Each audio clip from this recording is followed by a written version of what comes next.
L'autorité dans Dune Spice Wars, c'est sans doute la ressource la plus importante du jeu, et aujourd'hui j'ai envie qu'on aille faire un petit tour sur comment on fait pour en avoir plus, pour toujours être plus fort dans le jeu. Allez, on jette un petit coup d'œil là-dessus.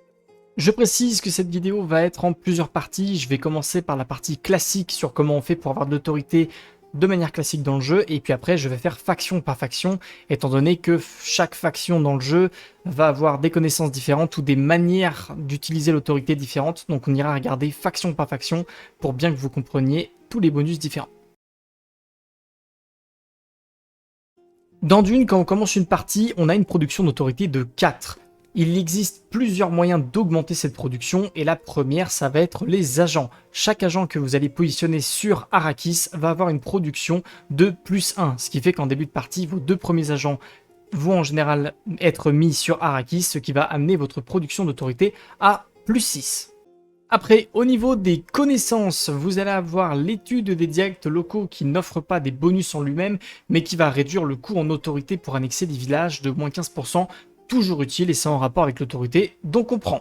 Ensuite, la deuxième technologie que vous allez pouvoir faire, c'est la coutume locale, qui va booster la production d'autorité de vos agents sur Arrakis de plus 20%, ce qui fait que là où un agent produisait 1 d'autorité, maintenant il va en produire 1,2. On ne crache pas dessus, c'est toujours intéressant. Également un petit bonus sur l'autorité pour annexer les zones où vous avez révélé un siège.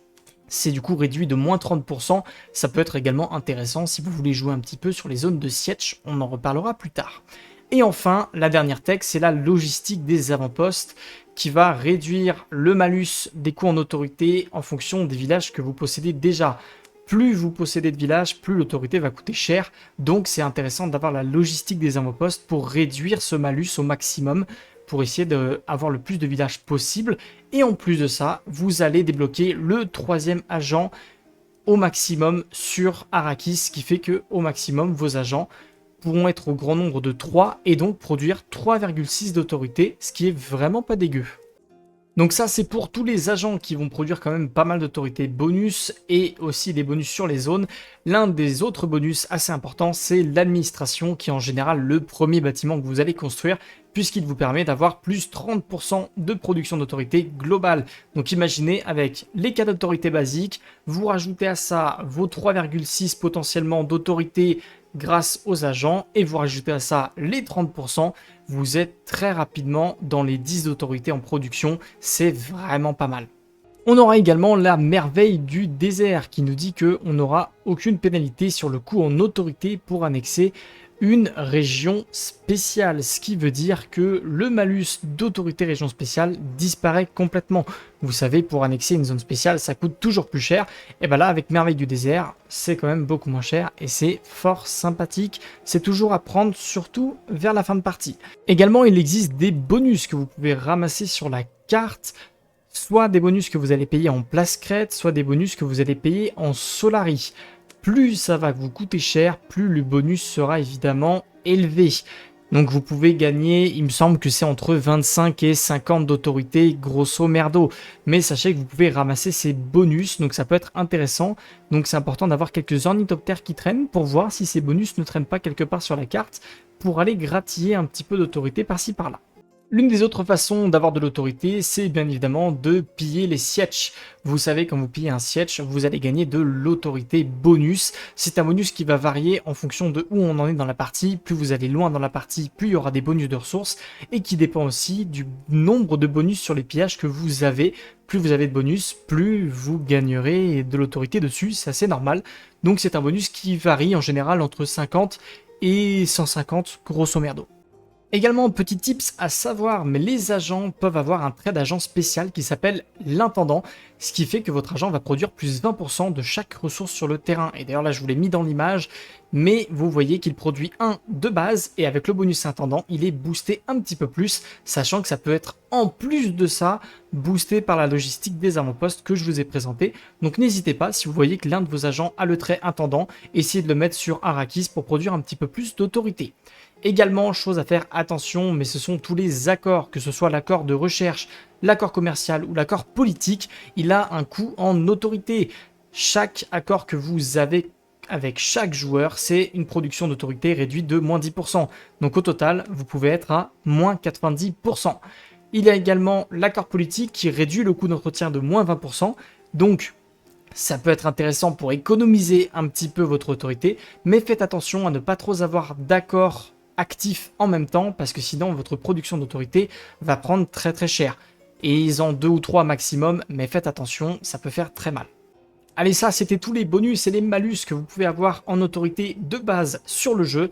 Maintenant on va aller voir faction par faction. Effectivement il y a des connaissances différentes en fonction des factions. Il peut y avoir des choses spéciales pour les factions. On va les jeter un œil et voir tout ce qu'on peut avoir en plus faction par faction. Et on commence avec les Atreides. Ok, concrètement sur Atreides, il y a 3 bonus de faction de base. Le premier, c'est que pour annexer les villages des Atreides, ça va coûter 10% d'autorité supplémentaire. Et en plus de ça, ça mettra 10% plus de temps à libérer un village. Donc vous savez que déjà, attaquer un Atreide, c'est un peu plus casse-couille au niveau d'autorité. Deuxièmement, c'est le bonus avec jeune Paul Atreides qui va vous donner une production de 2 d'autorité supplémentaires par siège allié avec vous. Donc c'est intéressant d'essayer d'avoir toutes les alliances de siège possibles afin d'avoir une grosse production d'autorité et être du coup beaucoup sur la carte. Et la troisième, c'est Dame Jessica indirectement, étant donné que les traités des Atreides n'ont plus de coût d'entretien en autorité, ce qui fait que vous pouvez avoir 9 traités actifs en même temps, vous aurez aucun malus, ce qui est vraiment très fort pour le coup. Ça peut être intéressant, donc si vous jouez Dame Jessica, essayez de faire des traités parce que du coup ils sont plus forts, et si vous jouez Paul, essayez d'avoir les bonus de siège, et puis après vous jouez avec ce que vous voulez.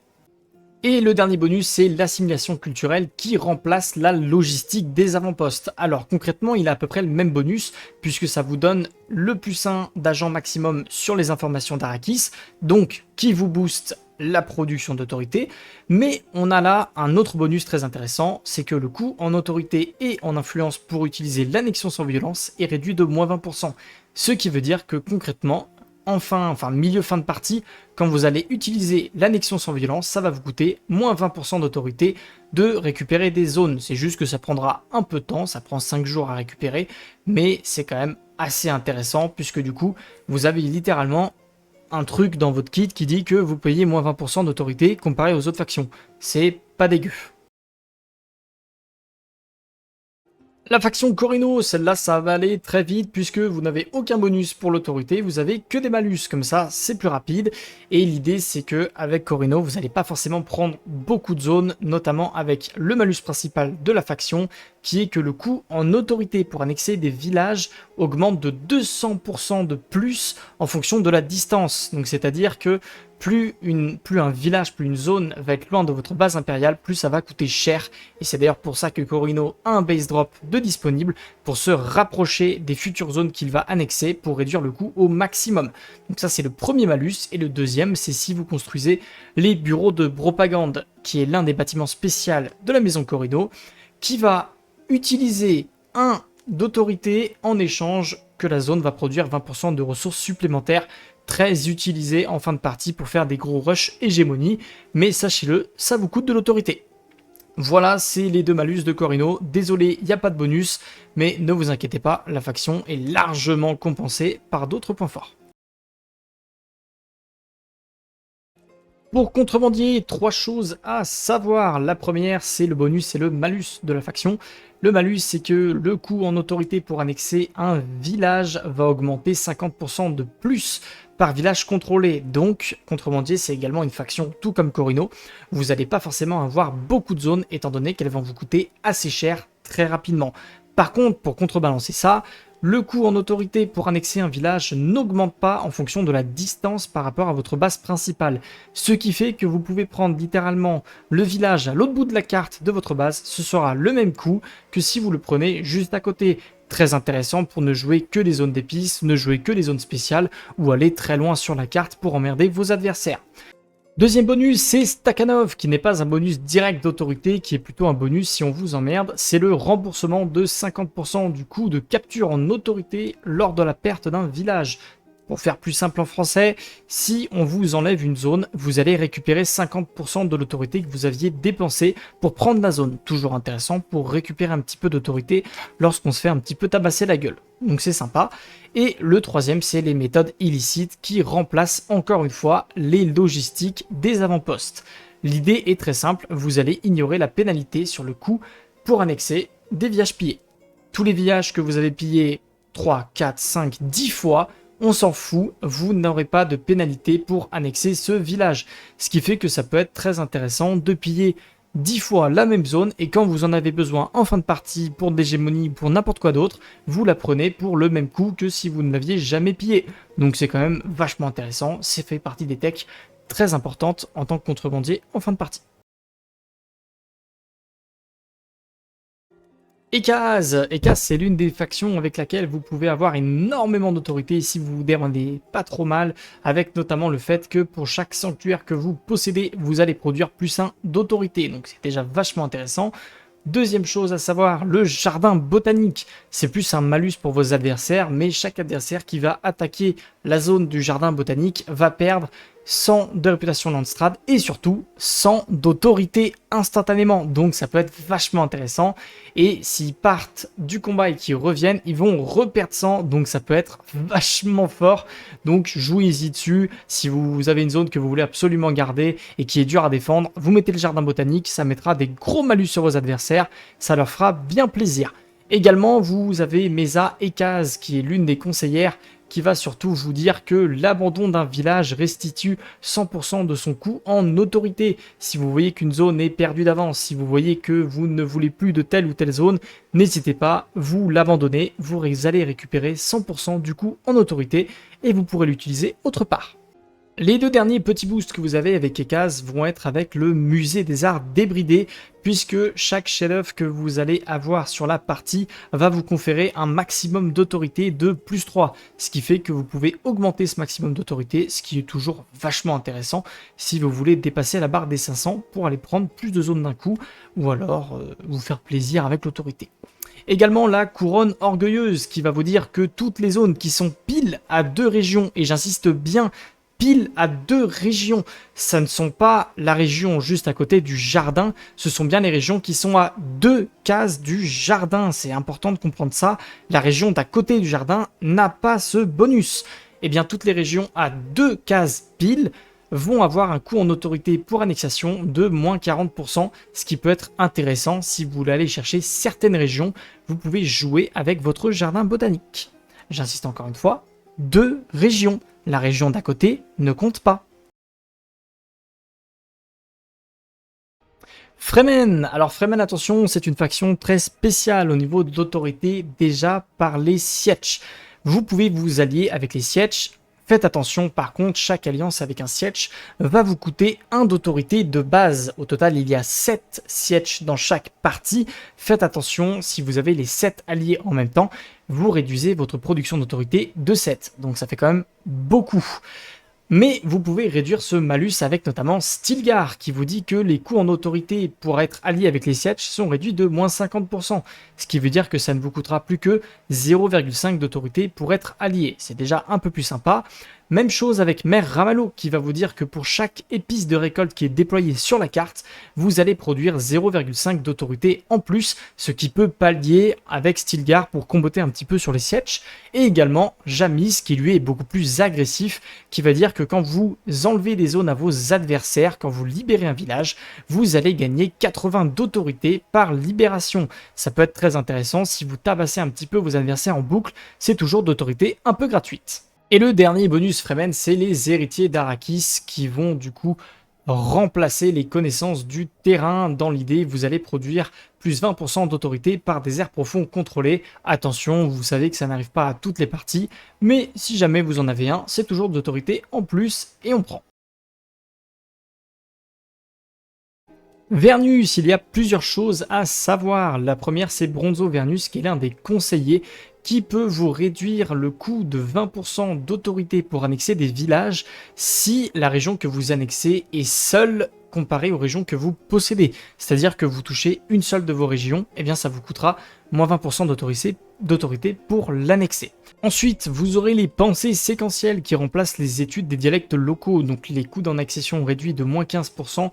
En Vernus, vous ne l'aurez pas. À la place, vous aurez le fait que pour chaque nœud neuronal actif pour votre faction, vous allez avoir une production globale d'autorité augmentée de 2%. Donc au début de partie, vous l'avez un petit peu dans l'os, mais quand vous arrivez en fin de partie, vous allez commencer à avoir beaucoup de production d'autorité en fonction de vos villages, donc c'est quand même assez intéressant.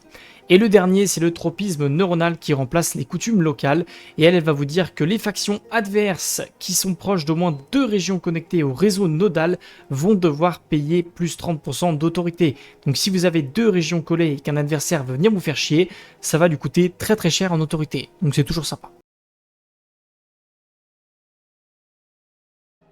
Harkonnen, une faction vraiment basée sur le fait de piller vos adversaires et piller les villages neutres. Et on commence avec le règne de terreur qui va remplacer les coutumes locales. L'idée est très simple, c'est qu'à chaque fois que vous allez piller un village, son coût en autorité va réduire de 10% pour l'annexer la prochaine fois que vous allez venir. Sachant que c'est également un bonus qui se cumule, donc si vous pillez 5 fois un même village, le coût en autorité sera réduit de moins 50%. Intéressant vers le milieu fin de partie pour aller récupérer des zones que vous avez beaucoup pillées. Également, les coûts en autorité pour annexer un village que vous avez contrôlé avant mais que vous auriez perdu sera réduit de moins 50%, très efficace pour récupérer ce que vous avez perdu. En deuxième, on aura l'extermination des sauvages qui remplace les babioles de valeur. L'idée est très simple, à chaque fois que vous allez piller un sietch, vous allez gagner 100 d'autorité immédiatement, en plus de l'autorité bonus du sietch de base, et vous allez révéler un nouveau sietch qui vous permettra de piller beaucoup de sietch d'affilée. On fume les Fremen pour faire l'autorité, c'est toujours sympa.